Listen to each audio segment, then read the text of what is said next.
Ever walk into a casino and you just feel that energy? Roulette wheels spinning, craps tables are hot, and then there's Let It Ride. It Yes. feels like it's always been there, Oh, right? Like no. a classic. But it's actually a pretty new game compared to those casino giants. It's true. Let It Ride doesn't have that, centuries-old mystique. Mhm. It's funny, though. The story actually starts not in some smoky back room, but as a solution to a very 1990s casino problem, card counting. Card counting. Yeah. Okay, so I'm picturing somebody running a Rain Man situation at the blackjack table, memorizing cards like it's nothing. Precisely. Casinos, well, they weren't fans, obviously. They were already using multiple decks to make it harder. Yeah. But then along came this company called Shuffle Master. They had this invention, the aptly named Shuffle Master machine, to automate shuffling Oh, and make card counting even tougher. makes sense. But something tells me there's a twist. Oh, there's always a twist. See, with those multiple decks already in play, the market for a single deck shuffling machine, like the one Shuffle Master had, wasn't exactly booming. Right. So they did something, honestly, kind of brilliant. Let me guess. They invented a game just to sell their machine. You got it. They designed Let It Ride specifically for their Shuffle Master, a game that only worked with a single deck. Talk about a bold move. Creating a problem and then selling the solution. Wow. And the amazing thing is, it worked. That's wild. So walk me through this game. What did they come up with? All right, so picture this. You're dealt 3 cards face down. Okay. Intrigued. 2 more community cards that face down in the middle of the table. It's based on 5-card stud poker, but with a twist. Okay, community cards. So those are shared. Even though I'm not playing against other people directly, those cards factor into my hand. You got it. Now, here comes the really exciting part. You get to peek at your initial 3 cards and decide whether to let it ride, meaning you leave your first bet on the table, or pull back. Uh-huh. And you get to make this decision twice. Once after seeing the first community card and again after the second. So there's this element of suspense as the hand unfolds. It's like you get these little glimpses into the future, and you have to decide how much you're willing to risk based on what you see. Exactly. And that's a big part of what makes Let It Ride so compelling. You have Yeah. so much more agency compared to, say, roulette, where it's all about the spin. Right. But before we get into the strategic choices, let's talk about what you're actually aiming for. Right. What makes a winning hand in this game? Well, it's pretty similar to traditional poker hands. Yeah. Pairs, straights, flushes, all that good stuff. Right. However, the minimum to win is typically a pair of 10s or better. Anything less, and you lose any bets you've left on the table. Okay, so the stakes are real, but how does that actually play out in, a real game? Could we maybe walk through an example? All right, so let's say I walk up to that Let It Ride table feeling lucky. What happens next? Okay, so you can place your bets, 3 equal amounts. Okay. The dealer is going to deal you your first 3 cards. Let's say you get a 10, a jack, and a queen of hearts. Oh, Not bad, right? not bad at all. We're aiming for that pair of 10s or better. Right. And you've already got the makings of some pretty strong hands there. Yeah, I see it. We're on our way to a straight or even a flush potentially. Right. But those community cards are still a mystery. Exactly, and that's where the strategy comes in, right? Okay. Do you let it ride on that first bet based on just those 3 cards? Mm.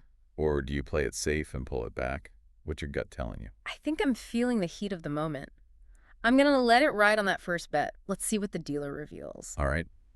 You've made your first decision. You're in the game. Uh, The dealer reveals that first community card.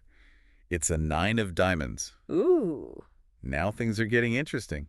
So close to that straight. But yeah, still a lot riding on that last A card. lot riding, literally. Literally, yeah. Yeah. So what happens now? Now you've got another choice. Mm-hmm. You can pull back your second bet or let it ride again, Yeah. knowing that that final community card, that could make or break your hand. Man, this is where my poker face would be tested. Right. 9 is helpful, but it's not a guarantee. It's a tough call. You know what? Let's push our luck. Let it ride again. You're going for it. Yeah. All right, the tension is building. Here comes that final community card. Yeah. And it's the king of spades. No way. That's it. We got the straight. Oh, man. Talk about a roller coaster of emotions. You nailed it. Woo. And because you let all 3 of those bets ride, you're walking away with a nice win. That, my friend, is the kind of thrill that keeps people coming back to that let it ride table. Yeah. Those moments of anticipation Right. and the possibility of a big payoff at the end. It's exciting. I can absolutely see why people would get hooked on that feeling.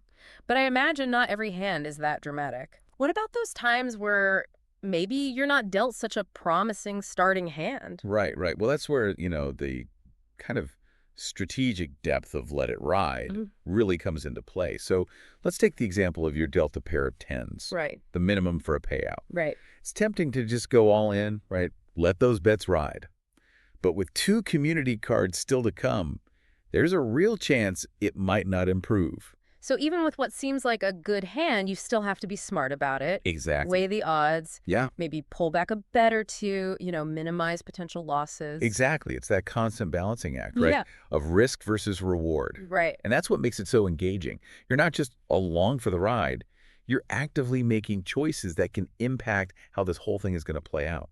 It's fascinating that Shufflemaster, stumbled upon this. Like, they set out to solve this problem for casinos, Right. and they ended up creating a whole new way to gamble. Yeah, it's crazy It's almost stuff. like they accidentally tapped into, human psychology. Right. We love to gamble, Oh, yeah. but we also want to feel like we have some control over it. Exactly. Let it ride. It just nails that balance, that tension. Even though those cards are shuffled randomly, having those points where you get to make a decision, Right. it makes people feel more involved. Oh, yeah, Like they can, totally. influence their destiny. It's powerful. There's a big difference between, just scratching off a lottery ticket Yeah. and, getting to pick your numbers.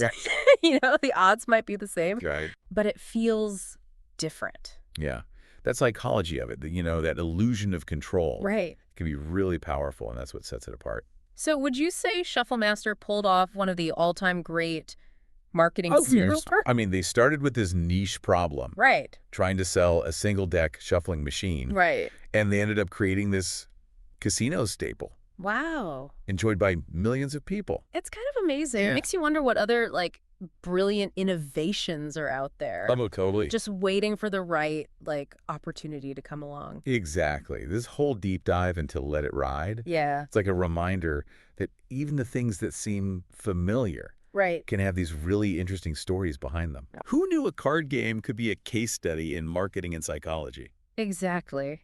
It just goes to show you there's always more to discover if Yeah. you're willing to kind of dig a little deeper, ask some questions. That's what we're here for. Maybe this will inspire our listeners to do a little deep diving of their own. That's right. Uh, There's a whole world of fascinating stuff out there. that's right. And we'll be back next week to uncover more of it.